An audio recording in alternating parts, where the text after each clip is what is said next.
UGTRB Maxல unit 3ல ordinary differential ஈக்குவேஷன்ங்கிற டாபிக்ல இருந்து இன்டகிரேட்டிங் ஃபேக்டர்ல ஒரு கொஸ்டின் பார்க்குறோம்.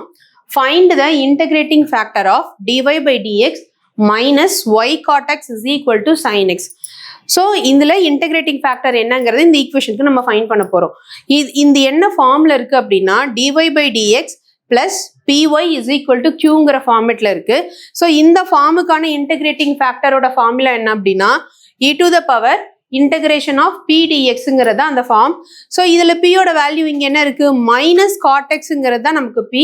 ஸோ அந்த வேல்யூ நம்ம இந்த ஃபார்முலாவில் சப்ஸ்டியூட் பண்ணோம் அப்படின்னா e to the power minus log of sin x எனக்கு கிடைக்கும். இந்த மைனஸ் லாக் இருக்கிறதுனால இங்கே முன்னாடி போயிடுச்சு அப்படின்னா e to the power log of sin x to the power inverse இருக்கு.